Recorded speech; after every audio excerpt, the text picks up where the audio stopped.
अनार्य जे लिंगो महोदय जी मंच में उपस्थित हुए और अपने मधुर वचन से समाज को 2 शब्द कहें।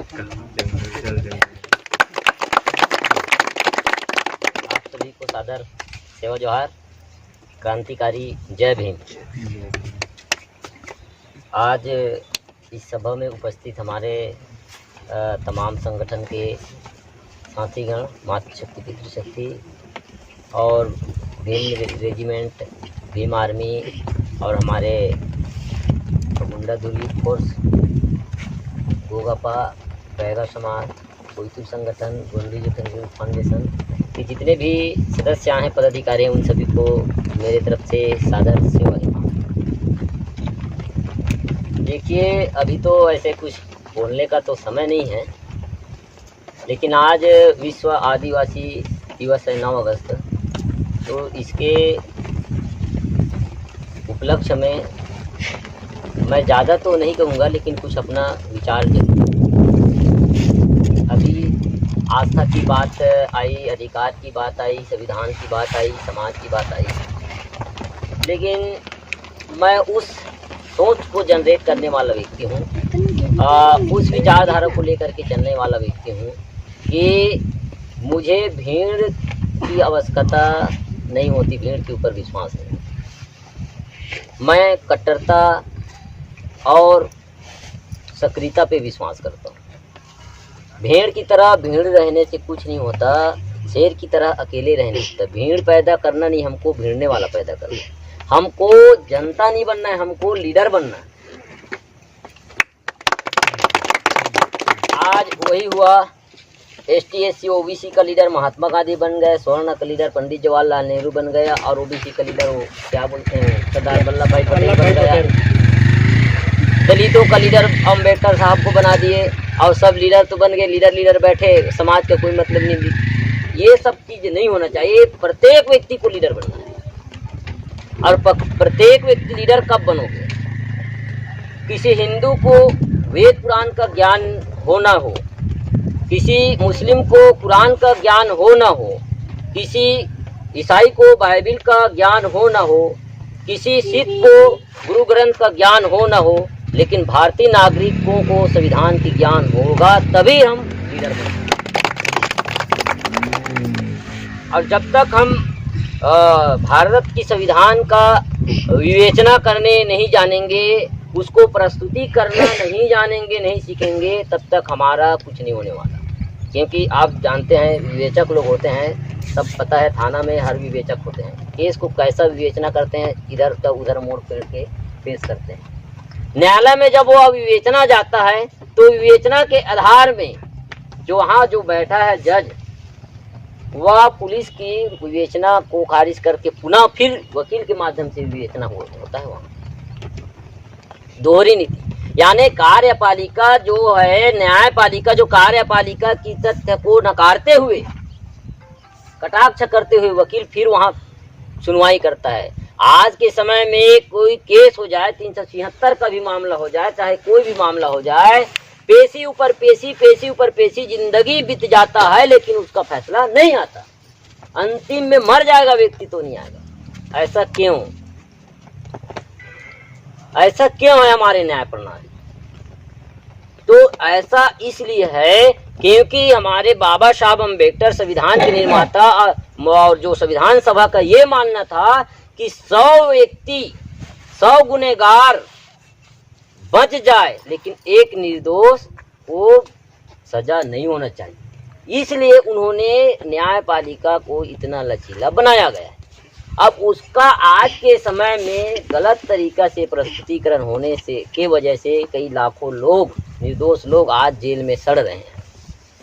अब इसका वजह क्या है कि हमारे लोग संविधान की ज्ञाता, संविधान की ज्ञान नहीं रखते। अभी हम पिछले वर्ष 2019 में RTI लगा करके, जो जोराताल जेल है वहाँ से RTI लगा करके वहाँ की कैदियों की लिस्ट निकलवाएं, तो 5000 ऐसे आदिवासी हैं, ST/SC OBC के लोग हैं जो फर्जी केस में जेल में सड़ रहा है।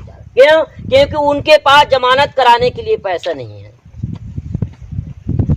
30,000, 35,000, 40,000 जो कोर्ट का फीस, वकील का फीस, जन फंड लगता है, वो पैसा नहीं, इसलिए वो बेचारा जमानत नहीं करा, जेल में चल रहा है। खुद हमारी ये बैगा साहब के जिला अध्यक्ष, इनके गांव के भाई एक व्यक्ति बैगा समाज का, वो जेल में भी बिछड़ रहा है, बेमेतरा में है।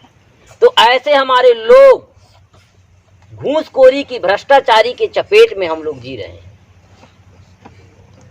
और ये घूसखोरी, भ्रष्टाचारी जब तक खत्म नहीं होगा, तब तक, जब तक हम शिक्षित नहीं होंगे, वो भी सामाजिक रूप से शिक्षित होने की हमको कोई जरूरत नहीं है, हमको संवैधानिक रूप से शिक्षित होने की जरूरत है। आज रही बात हमको सामाजिक रूप से शिक्षित होने की बात करते हैं, तो भाई हमको समाज में क्या करना है, बेटी रोटी चलाना है, तो बेटी रोटी चलाने के लिए हमको शिक्षक की जरूरत है। बताओ ना भाई, सब जानते हैं किसके साथ हमारा लेन देन चलता है, किसके साथ उठना बैठना, सब जानते हैं, उसमें क्या शिक्षक की जरूरत है। हमको मूल चाहिए तो संविधान की शिक्षक की जरूरत है। अब दूसरी बात, आस्था की बात, तो आस्था, लोगों की आस्था जो हृदय से जुड़ा हुआ चीज है, आत्मबल से जुड़ा हुआ चीज है, आस्था को संविधान में भी मान्यता मिला है। भारत की संविधान में अनुच्छेद 13(3) का में स्पष्ट कहा गया है कि हर व्यक्ति को उनकी रूढ़ी, प्रथा, परंपरा को मानने का अधिकार है, और इसका अधिकार अनुच्छेद 13(3) का देता है, चाहे कोई भी हो। हिंदुओं का पर्सनल लॉ है, मुस्लिमों का पर्सनल लॉ है, सबका अलग अलग अपना सामाजिक आस्था का संविधान है, सामाजिक। और जहां सामाजिक बात आई, वहां कानूनी कार्रवाई नहीं हो सकता।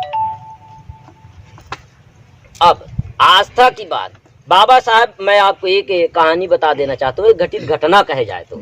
बाबा साहब अम्बेडकर बैठा था, अब बैठे बैठे सोचते सोचते उसका नींद आ गया, पैर को कुर्सी में लगा, मतलब नीचे तरफ रख के बैठे थे।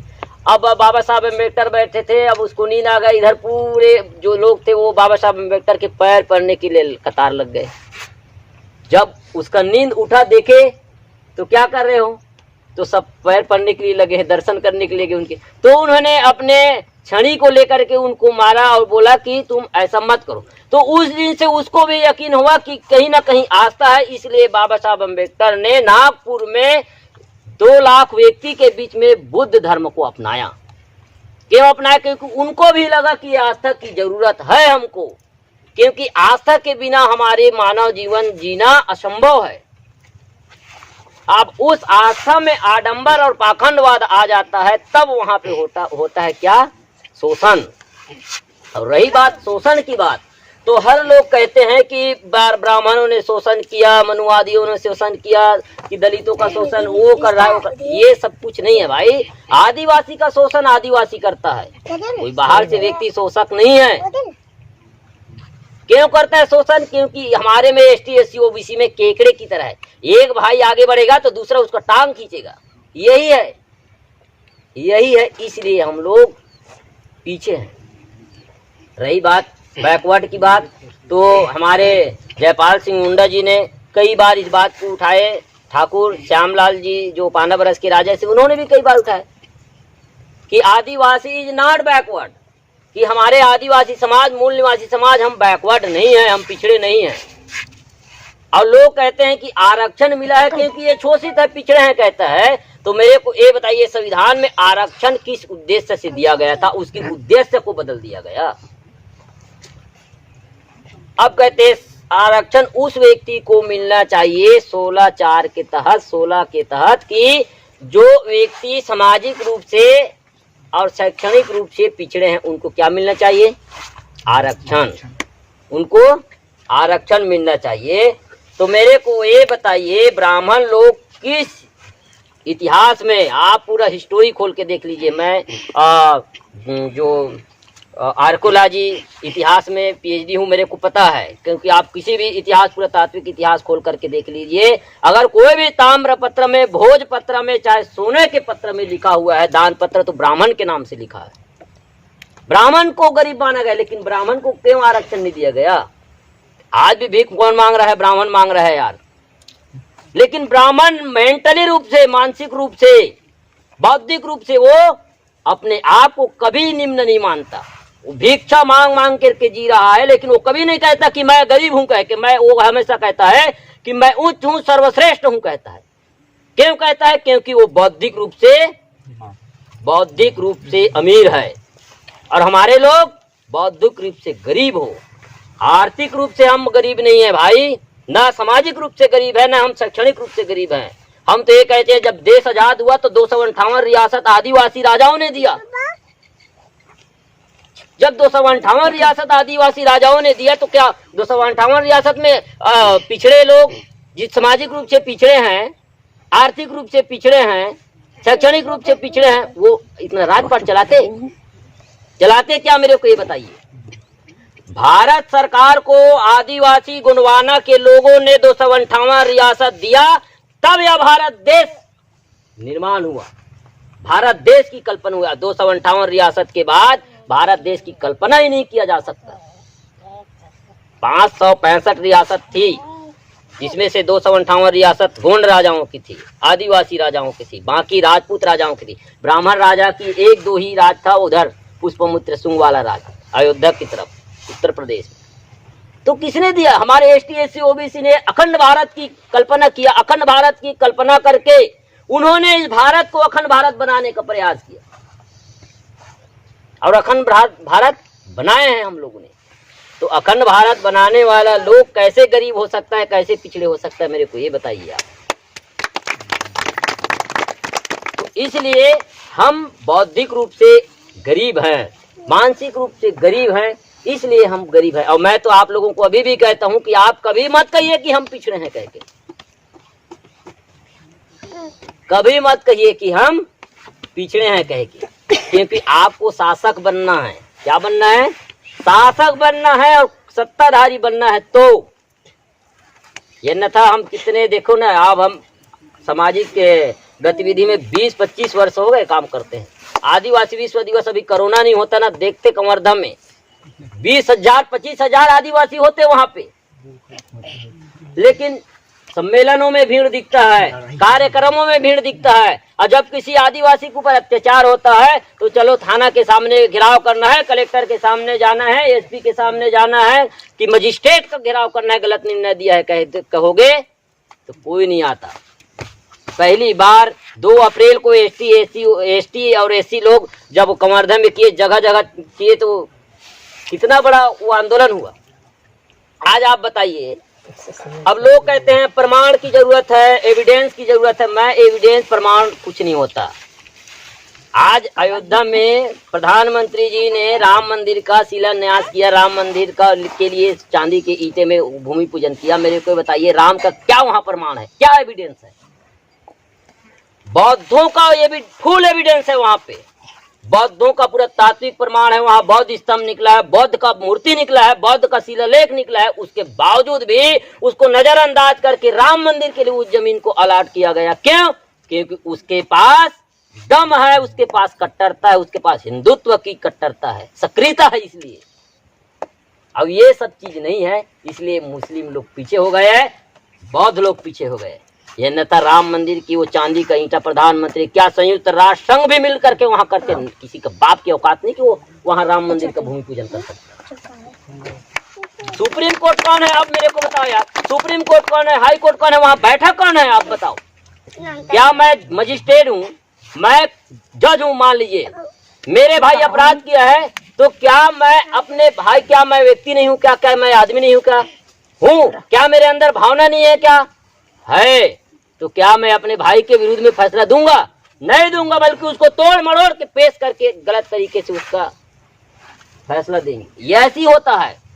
आज सुप्रीम कोर्ट में आरक्षण नहीं, हाई कोर्ट में, न्यायपालिका में आरक्षण नहीं, सिर्फ आरक्षण है तो नौकर चाकर डंडा मारने के लिए, मासी हकालने के लिए आरक्षण है। आप मेरे को बताओ भैया, आरक्षण में कोई सुप्रीम कोर्ट का जज, हाई कोर्ट का जज बना हुआ तो मेरे को बताइए। और राजनीतिक में भी आरक्षण मिला है तो आप बताएं, आरक्षण के पार्टी के बगैर आप विधायक और सांसद बन के मेरे को बताओ। आरक्षण में कवासी लकमा कांग्रेस के बगैर कैबिनेट मंत्री, आबकारी मंत्री बना करके बता, बन करके बताए तो मानूंगा मैं। बन जाएगा क्या वो? समाज के थ्रू बन जाएगा क्या वो? बताओ, बनेगा वो? नहीं बन सकता, विधायक भी नहीं बन सकता वो समाज के थ्रू।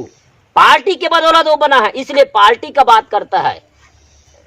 कांग्रेस नहीं होता तो 29 विधायकों का जो सीट है वहाँ 29 आदिवासी नहीं बैठता, वही लोग बैठ जाते हैं।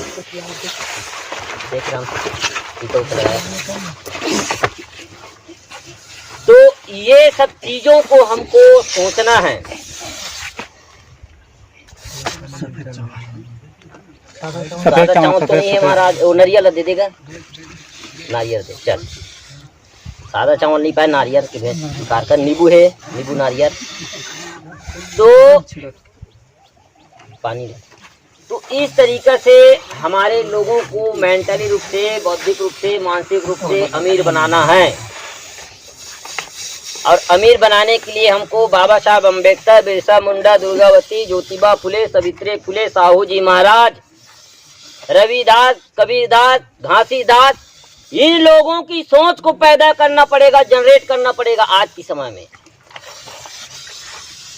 अगर उसका सोच हमारे बीच में नहीं आएगा तो हम क्या करेंगे? देखिए, जब छत्रपति शिवाजी महाराज का राज तिलक हो रहा था तो उस समय वो ब्राह्मण क्या कहता है कि तुम शूद्र हो, तुम्हारा राज अभिषेक नहीं होगा, और जब तक राज अभिषेक नहीं होगा तब तक तुम राजा नहीं बन सकते। तो उन्होंने उत्तर प्रदेश की ब्राह्मण को ला करके दाहिने पैर के अंगूठे से उसका छत्रपति शिवाजी का राज अभिषेक किया। तो उसके वजह से उसके वंशज जब छत्रपति साहू जी महाराज हुए तो उन्होंने फिर प्रथम बिगुल आरक्षण, अगर 50% आरक्षण किसी ने दिया है हमारे ST SC OBC को तो साहू जी महाराज है। आरक्षण का जनक साहू जी महाराज है, अम्बेडकर साहब नहीं है। और शिक्षा का जनक सरस्वती है, बोलते हैं शिक्षक की देवी सरस्वती है कहते हैं, लेकिन शिक्षा का देवी सरस्वती नहीं है, सावित्रीबाई फुले है। इन्होंने सामाजिक विडंबना को, सामाजिक विमनस्यता को नकारते हुए, आडंबर को नकारते हुए, जिल्लतें झेलते हुए उन्होंने शूद्रों को, पिछड़ों को, कमजोर तबकों को पढ़ाने के लिए उन्होंने स्कूल खोली। तो ये सब चीजों को हमको जानना है। जब तक हम अपने पूर्वजों के इतिहास को नहीं जानेंगे तब तक हम कुछ नहीं कर सकते, क्योंकि जो अपना इतिहास नहीं जानता, जो व्यक्ति अपना इतिहास नहीं जानता, वो व्यक्ति अपना इतिहास नहीं लिख सकता। इसलिए हमको अपने भूत काल में जाने की जरूरत है। हमारे बावनगढ़ में संग्राम शाह राजा हुए, आप भी अभी भी मेरे पास उसका हिस्टोरियल एविडेंस है, पूरा तात्विक इतिहास अभी भी है मेरे पास, कि जब 40,000 शिष्यों के साथ तुलसीदास गढ़ा मंडलम में आए तो संग्राम शाह जिस समय सोन के सिक्का चलता था, उन्होंने कहा कि भिक्षा मांगने की जो व्यवस्था थी, तो गढ़ा मंडलम में संग्राम शाह ने कहा कि हमारे राज्य में भिखारियों को भिक्षा बिना काम किए किसी को खाना देने की प्रावधान नहीं है। ऐसे कहकर तुलसीदास को मंडला की गली में झाड़ू लगवा करके खाना खिलाया था। उस राजा की वंशज है हम लोग। और आज आप लोग, कोई भी आता है, दे दो राम के नाम पे, दे दो धर्म के नाम पे, दे दो पाप के नाम पे, दे दो पुण्य के नाम, देते रहते हो। कितना दोगे? लेने वाला कब बनोगे? और जब तक आप लेने वाला नहीं बनोगे, जब तक आप शासक नहीं बनोगे, तब तक आपका शोषण होता रहेगा। अब रही बात दूसरे, मैं पॉलिटिक्स की बात करता हूँ। अब नरेंद्र मोदी को कहते हैं कि नरेंद्र मोदी राम मंदिर का बढ़ावा दिया। अरे राम मंदिर का बढ़ावा नरेंद्र मोदी नहीं दिया भैया, राम मंदिर का बढ़ावा राजीव गांधी ने दिया था, जिन्होंने पहली बार ताला तोड़ करके मस्जिद को मंदिर घोषित किया था। उस इतिहास को क्यों नहीं जानते आप? उस इतिहास को क्यों नहीं पढ़ते? अब उसके नक्शे कदम पे चल के नरेंद्र मोदी राम मंदिर बना रहा है। अगर राजीव गांधी ताला तोड़ करके उसको राम मंदिर घोषित नहीं करता तो आज भी वो बाबरी मस्जिद रहता। तो एक दूसरे के ऊपर दोषारोपण करना, एक दूसरे के ऊपर आरोप प्रत्यारोप लगाना, ये तो कहीं ना कहीं अनुचित है भाई। नहीं। और दूसरी बात, मैं हमारे लोगों को एक ही शब्द बताना चाहता हूँ, एक ही शब्द बता रहा हूँ मैं, कि हमको हर जगह अपने पकड़ रखना है तो अपने सोच को जनरेट करना पड़ेगा। सोच, विचारधारा। जैसे आरएसएस क्या है? कोई कहता है आरएसएस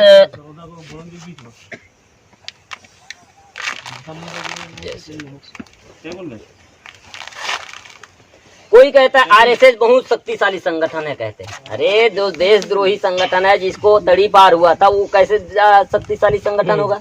आरएसएस एक विचारधारा है। आरएसएस का व्यक्ति बीजेपी में, आरएसएस का व्यक्ति कांग्रेस में, आरएसएस का व्यक्ति गुणवाना में, आरएसएस का व्यक्ति जोगी कांग्रेस में, आरएसएस का व्यक्ति मार्क्स कम्युनिस्ट पार्टी में। लेकिन सबका सोच क्या है? हिंदुत्व को बढ़ावा देना।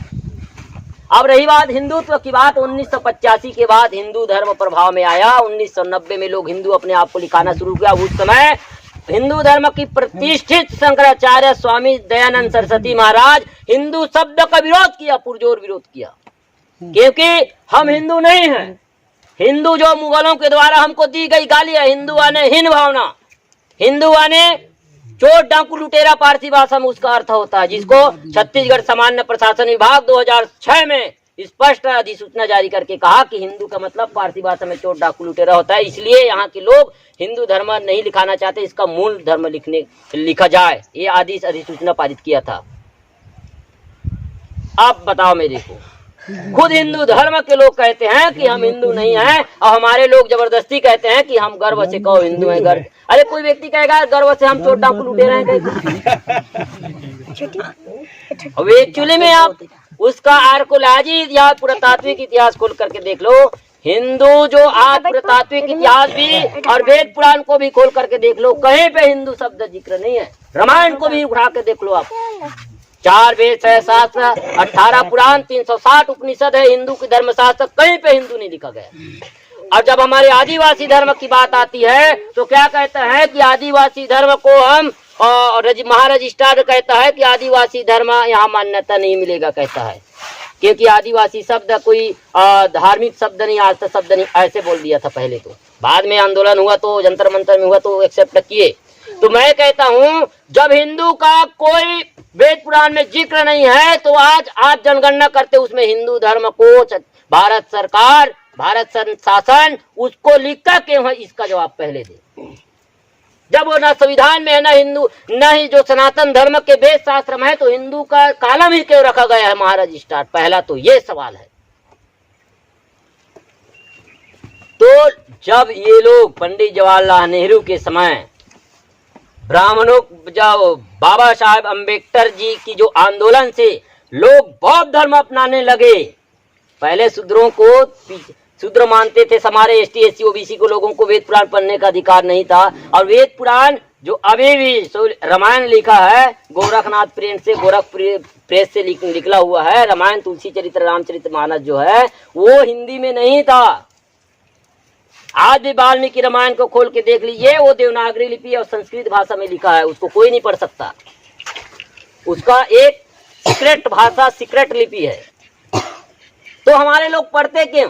तो उन्होंने जब पंडित जवाहरलाल नेहरू देखे बाबा साहब अम्बेडकर को कि उस पूरे लोगों को बौद्ध धर्म बना देगा, बौद्धों का जनसंख्या हो जाएगा, इसलिए इनको सामान्य करो, सब पढ़े, ऐसा सुविधा करो।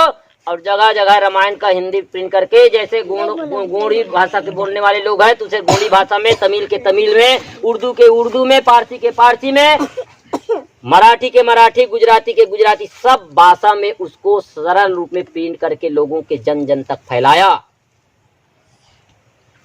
क्यों फैलाया? क्योंकि उनकी धर्म खतरे में आ गए। क्या कहते हैं कि जब जब बढ़े असुर अभिमानी, जब जब होए धर्म की हानि, तब तब बढ़े असुर अभिमानी। यानी धर्म की हानि हो रहा था उस समय बाबा साहब अम्बेडकर को क्या कह रहे थे कि ये पूरे हमारे हिंदू को बिगाड़ रहा है, कि बौद्ध बना रहा है। तो उन्होंने साधारण भाषा में किया और जन जन तक, आप देखो नौटंकी था, टोटल क्या था? नौटंकी, कुछ नहीं था। मेरे गांव में रामलीला होता था, कृष्ण लीला होता, हम जानते हैं भाई बचपन में कि उस समय नौटंकी के रूप में उसको क्या करते थे, किस्सा कहानी नौटंकी मनोरंजन के रूप में उसको पढ़ते थे। अब वो मनोरंजन और नौटंकी धीरे धीरे धीरे धीरे लंबा प्रक्रिया चला, तो वो आज फुल प्रामाणिकता, पुरातात्विक प्रमाण को भी मतलब नजरअंदाज करके उसको मूल एविडेंस मान रहा है, रामायण को मूल एविडेंस मान रहा है। और उस समय जब पंडित जवाहरलाल नेहरू की सरकार थी तो उस समय खुद कांग्रेस पार्टी ने कहा था कि राम काल्पनिक है, अयोध्या इनका कोई पुरातात्विक इतिहास नहीं है, राम कोई एविडेंस नहीं है, रामायण को एविडेंस नहीं है, ये कहा था। और अब वही भारत सरकार क्यों कहता है कि रामायण एविडेंस है, कह के एक मुंह में दो बात, यानी ये हम लोगों को छलने के लिए है। और हमारे लोग रिकॉर्ड उठा करके देखो, पढ़ो आप, और जब तक नहीं पढ़ोगे तब तक आपके लिए कुछ नहीं होगा।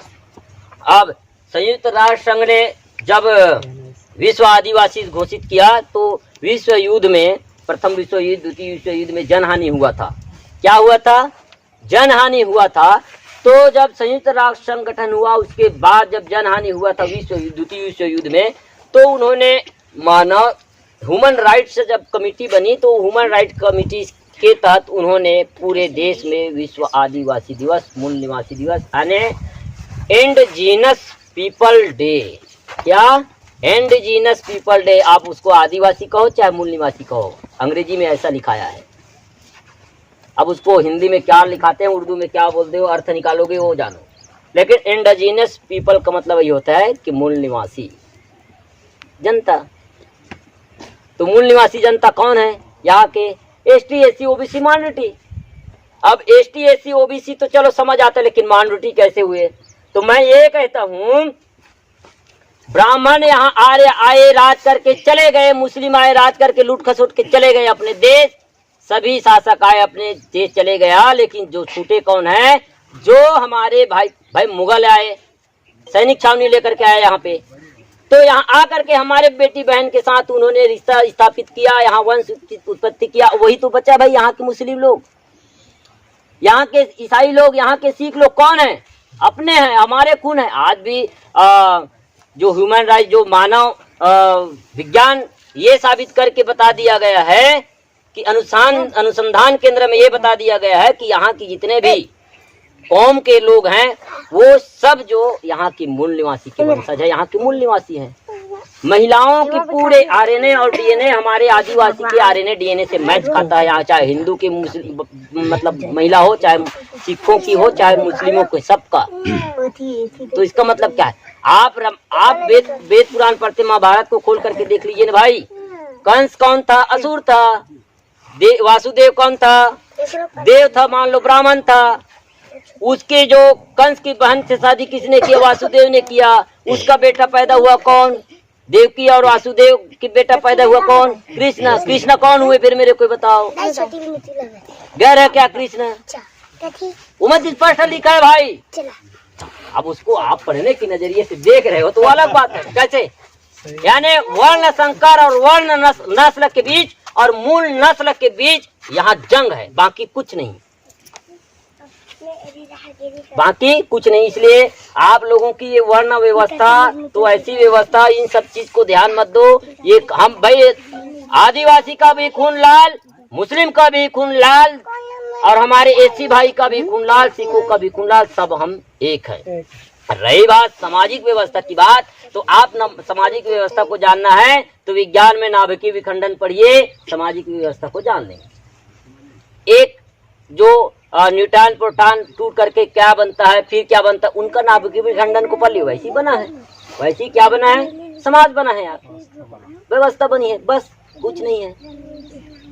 तो इसलिए आप सभी लोगों को ये बिल्कुल हमको जानना है कि हमारे मूल निवासी समाज क्या है। अब इसको जानने से पहले आप सभी को मैं दिल से रिक्वेस्ट करता हूँ कि आप भारतीय संविधान में जो अनुच्छेद दिया गया है, अभी हम किसी भाई को पूछेंगे कि भारत संविधान में प्रथम शुरू में कितना अनुच्छेद था, कितना वो धारा है, कितना भाग है, कितना अधिनियम है, कह के तो कोई नहीं बता सकता। लेकिन अभी मैं अपने ही भाई को पूछूंगा, रामायण में सीता कौन है, वो स्कंद कांड में क्या कहा है, अयोध्या कांड में क्या हुआ है, किष्किंधा कांड में क्या हुआ है, लंका कांड में क्या हुआ है, पूरा बता देंगे, सब फटाफट बता देंगे। लंका कांड में रावण का जिक्र है, किष्किंधा कांड में वो तारका वारका का जिक्र है, बताएंगे कि नहीं?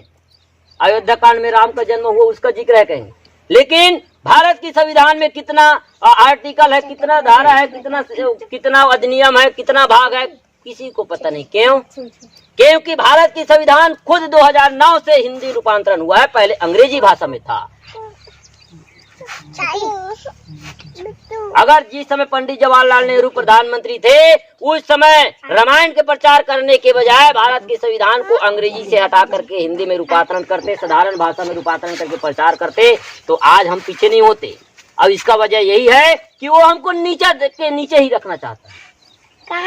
शिक्षा को वैसे कर दिया ना बस। अब शिक्षा नीति को भी देख लिए, शिक्षा के सिलेबस में किसको पढ़ाया जाता है? आप देखो, भारत में डिग्री वाले बहुत है, डिग्री वाले बहुत है, लेकिन अनुभव वाले कोई नहीं मिलेगा आपको। डॉक्टर का डिग्री धर लिए, मेडिकल डॉक्टर का डिग्री धर लिए, कोई मतलब नहीं डिग्री रखे, कोई मतलब नहीं उसको डिग्री से। यानी जिस देश में योग्यता की कोई महत्व नहीं है, उस देश में शिक्षा की क्या बात करेंगे आप? बताओ भाई, डिग्री बड़ा है कि अनुभव बड़ा है कि योग्यता, नॉलेज बड़ा है? यार नॉलेज नहीं है, आपको डिग्री है तो क्या मतलब कि आपके नॉलेज से? अब आज भारत देश में डिग्री को भी बड़ा माना गया है। अब मैं बहुत बोल लिया, ज्यादा तो नहीं बोलूंगा, वृक्षारोपण भी करना है, तो बस इतना कह करके आप